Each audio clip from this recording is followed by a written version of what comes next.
तेरे, तुमरी कृपा में है सुख घनेरे. പ്രിയപ്പെട്ട മകളെ, നീ പോവുകയാണോ? ഇതാരാ? നീ ഇപ്പോൾ എന്നെയാണ് ഓർമ്മിച്ചത്. എന്ത്? പ്രിയ, രാഹുൽ, നിങ്ങളെന്താ തമാശ കളിക്കുകയാണോ? പ്രിയപ്പെട്ട കുഞ്ഞെ, നീ എല്ലാ ദിവസവും എന്നോട് സംസാരിക്കുന്നുണ്ടല്ലോ. അപ്പോൾ പിന്നെ എനിക്ക് നിന്നോട് സംസാരിച്ചുകൂടെ?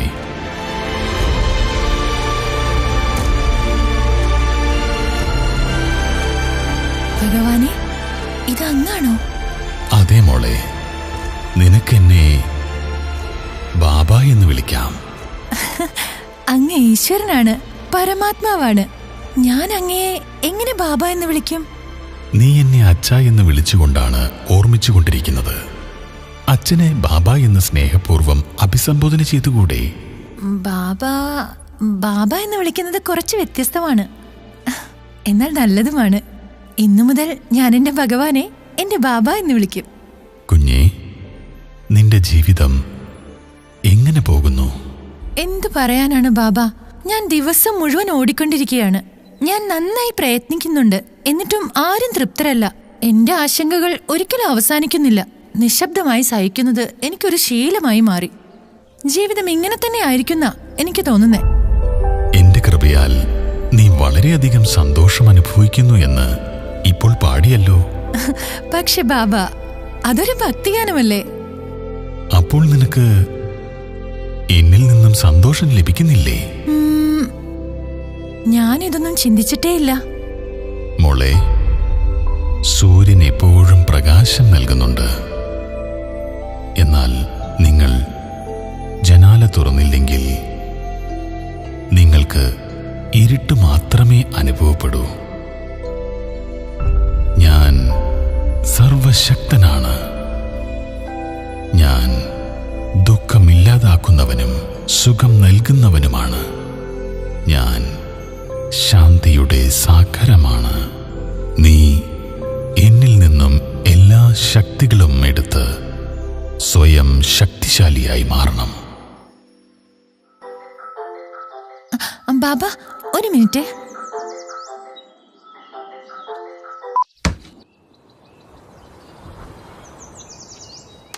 മോളെ, നിനക്കെന്തെങ്കിലും തിരക്കുണ്ടോ? ഓഫീസിൽ നിന്നുള്ള കോളാണ്. ശരി കുട്ടി, നിനക്ക് പോകാറായില്ലേ? ഫോൺ ചാർജ് ചെയ്തോ? ബാബ, ഫോൺ ചാർജ് ചെയ്യാതിരുന്നാൽ ദിവസം മുഴുവൻ ഒരു ജോലിയും നടക്കില്ല. അതുപോലെ തന്നെ സ്വയം ചാർജ് ചെയ്യാതെ സുഖവും ശാന്തിയും അനുഭവിക്കാൻ കഴിയില്ല. അങ്ങ് പറയുന്നത് എനിക്ക് മനസ്സിലാവുന്നില്ല ബാബ.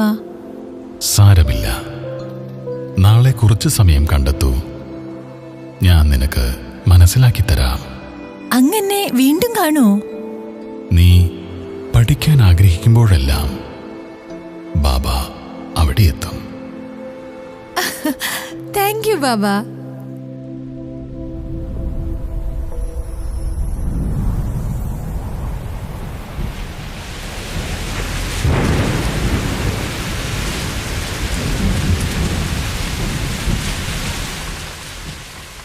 ബാബ, എനിക്ക് നാളെ വരെ കാത്തിരിക്കാൻ കഴിയില്ല. എനിക്കിപ്പോൾ തന്നെ സ്വയത്തെ ചാർജ് ചെയ്യണം. മോളെ, എന്തു പറ്റി നിനക്ക്? ഇന്നു നീ അസ്വസ്ഥയാണല്ലോ. ബാബ, ഇന്നൊരു മോശം ദിവസമായിരുന്നു. രാവിലെ തന്നെ രോഹിത് എന്നോട് ദേഷ്യപ്പെട്ടു. ഓഫീസിലെത്തിയപ്പോൾ പുതിയ ട്രെയിനിൽ കമ്പ്യൂട്ടർ ഗെയിം കളിക്കുകയായിരുന്നു. പ്രോജക്ട് മീറ്റിംഗിൽ എന്റെ ബോസ് എന്റെ ജൂനിയേഴ്സിന്റെ മുന്നിൽ വെച്ച് എന്നെ അപമാനിച്ചു. ലതയില്ലേ, ഞാൻ കണ്ണടച്ച് വിശ്വസിക്കുന്ന എന്റെ ജോലിക്കാരി, അവൾ ഇന്ന് പണം മോഷ്ടിക്കുന്നത് ഞാൻ എന്റെ കണ്ണുകൊണ്ട് കണ്ടു. പ്രിയപ്പെട്ട കുഞ്ഞെ, ഭർത്താവ് ദേഷ്യപ്പെടുമ്പോൾ അസ്വസ്ഥയാകുന്നത് സ്വാഭാവികമാണെന്ന് നിനക്ക് തോന്നിയിട്ടുണ്ടാവും. മറ്റൊരാളുടെ തെറ്റ് കാണുമ്പോൾ നിനക്ക് ദേഷ്യം വരുന്നത് സ്വാഭാവികമാണെന്ന് നീ കരുതുന്നു. ഇൻസൾട്ട് ചെയ്താൽ അപമാനിതയായി തോന്നുന്നതും സ്വാഭാവികമാണെന്ന് കരുതുന്നു. ആരെങ്കിലും നിന്റെ വിശ്വാസത്തെ തകർത്തുവെങ്കിൽ വിഷമിക്കുന്നത് സ്വാഭാവികമാണെന്ന് നീ വിശ്വസിക്കുന്നു. ഒബ്വിയസ്ലി സ്വാഭാവികമാണ്, ഉറപ്പല്ലേ? അത് സ്വാഭാവികമല്ല കുട്ടി, അത് നിന്റെ ചോയ്സ് ആണ്. എനിക്ക് കരയാൻ ഇഷ്ടമാണെന്ന് അങ്ങേക്ക് തോന്നുന്നുണ്ടോ? പ്രിയപ്പെട്ട കുട്ടി, ഒരാത്മാവ് ദേഷ്യപ്പെട്ടു, മറ്റൊരാത്മാവ് ചതിച്ചു. അത് അവരുടെ സംസ്കാരമാണ്. താങ്കൾ ചെയ്തത് താങ്കളുടെ സംസ്കാരമാണ്.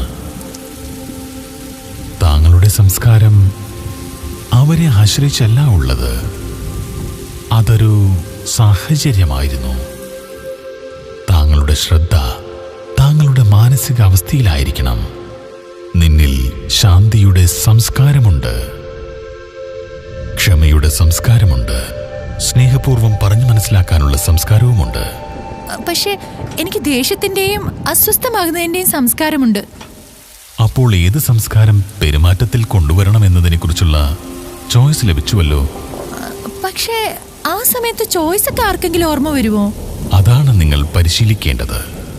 അത്തരം സാഹചര്യങ്ങളിൽ പോലും എനിക്ക് ശാന്തമായിരിക്കാൻ കഴിയുമെന്നാണോ അങ്ങ് പറയുന്നത്? തീർച്ചയായും. കാരണം ശാന്തി നിന്റെ സ്വഭാവമാണ്. ഇന്ന് എന്റെ വായിൽ നിന്ന് വന്ന വാക്കുകൾ വളരെ മോശമായിരുന്നു. എനിക്ക് അവയൊന്നും അങ്ങയോട് പറയാൻ പോലും കഴിയില്ല. എന്റെ വായിൽ നിന്ന് വാക്കുകൾ വന്നുപോയി എന്നാണ് നീ ഇപ്പോൾ പറഞ്ഞത്. അതിനർത്ഥം നീ നിന്റെ മനസ്സിന്റെയും ഇന്ദ്രിയങ്ങളുടെയും അടിമയാണെന്നാണ്. മോളെ, നീ അധികാരിയാണെന്ന് മറന്നുപോയിരിക്കുന്നു. നിന്റെ മനസ്സിന്റെ യജമാനനാണ്, നിന്റെ സംസ്കാരങ്ങളുടെ അധികാരിയാണ്. നിന്റെ നാവിന്റെ നിയന്ത്രണം നിന്റെ പക്കലാണുള്ളത്.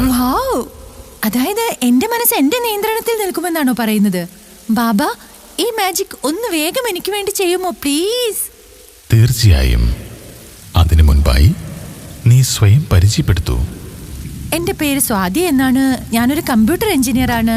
ഞാൻ രോഹിത്തിന്റെ ഭാര്യയാണ്, രാഹുലിന്റെയും പ്രിയയുടെയും അമ്മയാണ്. അത്രയും മതി എന്റെ കുഞ്ഞെ. നിന്റെ പേര്, നിന്റെ വിദ്യാഭ്യാസം, നിന്റെ കുടുംബം, നിന്റെ സ്ഥാനം, നിന്റെ ജാതി, നിന്റെ മതം, നിന്റെ ശരീരം, ഇതെല്ലാം നിന്റേതാണ്. എന്റേത് എന്നാണ് നീ ഇതിനെക്കുറിച്ചെല്ലാം പറയുന്നത്. എന്നാൽ ഇതെല്ലാം എന്റേതെന്ന് പറയുന്ന ആ ആൾ ഞാൻ ആരാണ്? ഞാൻ ഈ ശരീരമാണെന്നാണ് ഞാൻ വിശ്വസിക്കുന്നത്. പക്ഷേ എന്റെ മുഖം, എന്റെ കൈ, എന്റെ ശരീരം എന്നാണ് പറയാറുള്ളത്. നിന്റെ ശരീരം പുറമേക്ക് കാണാനാവുന്നതാണ്, എന്നാൽ നിന്നിലെ ഊർജം പുറമേക്ക് കാണപ്പെടുന്നതല്ല. ശരീരത്തെ പ്രവർത്തിപ്പിക്കുന്ന ചൈതന്യശക്തിയെ ആത്മാവ് എന്ന് വിളിക്കുന്നു. സ്വയം അനുഭവം ചെയ്യൂ. നെറ്റിയുടെ നടുവിൽ തിളങ്ങുന്ന നക്ഷത്രമായി സ്വയം ഫീൽ ചെയ്യൂ. നീ ഊർജമാണ്. നീ ഒരാത്മാവാണ്. എന്നാൽ ബാബ, ഞാൻ ആത്മാവിനെ ഒരിക്കലും കണ്ടിട്ടേ ഇല്ലല്ലോ. പിന്നെ എങ്ങനെയാണ് ഞാനൊരു ആത്മാവാണെന്ന് വിശ്വസിക്കുക?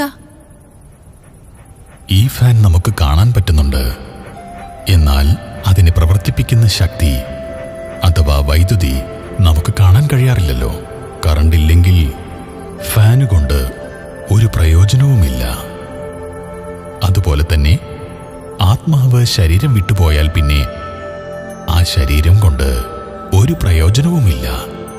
അതിനെ നിങ്ങളുടെ ലോകത്ത് മരണം എന്ന് വിളിക്കുന്നു.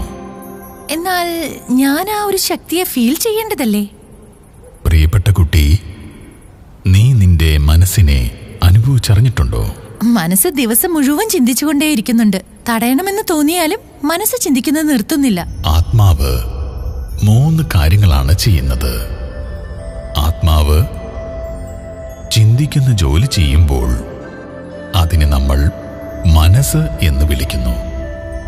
ഉദാഹരണത്തിന്, ഒരു കാര്യം നടന്നു എന്ന് കരുതുക.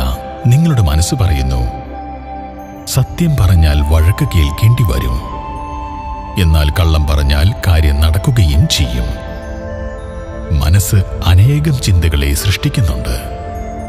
അപ്പോൾ ആത്മാവിന് ചിന്തകളെ നല്ലതും ചീത്തയും എന്ന് വേർതിരിച്ച് മനസ്സിലാക്കി ഒരു തീരുമാനമെടുക്കേണ്ടി വരുന്നു. അതിനെ ബുദ്ധി എന്ന് പറയുന്നു. കള്ളം പറയണമെന്ന് നിങ്ങളുടെ ബുദ്ധി പലപ്പോഴും തീരുമാനിക്കുകയാണെങ്കിൽ കള്ളം പറയുന്നത് നിങ്ങളുടെ സംസ്കാരമാകും. ഒരിക്കൽ അത് ഉണ്ടായിക്കഴിഞ്ഞാൽ പിന്നെ നിങ്ങളുടെ പെരുമാറ്റത്തിൽ ആ സംസ്കാരം വരണമെന്ന് നിങ്ങൾ തീരുമാനിക്കേണ്ടി വരുന്നില്ല. ദേഷ്യം വരികയല്ലാതെ വേറെ വഴിയില്ലെന്ന് അപ്പോഴാണ് പറയുന്നത്. നിങ്ങളൊരു വ്യക്തിയാണ്, എന്നാൽ ഒരാൾക്ക് നിങ്ങൾ മകളാണ്, മറ്റൊരാൾക്ക് അമ്മയാണ്, വേറൊരാൾക്ക് ഭാര്യയാണ്. എന്നാൽ നിങ്ങൾ ഒരു വ്യക്തി മാത്രമാണ്. അതുപോലെ ആത്മാവ് ഒരൊറ്റ ഊർജമാണ്. മനസ്സ്, ബുദ്ധി, സംസ്കാരം എന്നിങ്ങനെ 3 കാര്യങ്ങൾ ചെയ്യുന്ന ഒരൊറ്റ ഊർജമാണ് ആത്മാവ്. ബാബ, എന്റെ ആത്മാവ് ശക്തിശാലിയാണെങ്കിൽ എന്റെ മനസ്സ് എപ്പോഴും പോസിറ്റീവായി ചിന്തിക്കുമെന്നല്ലേ ഇതിനർത്ഥം?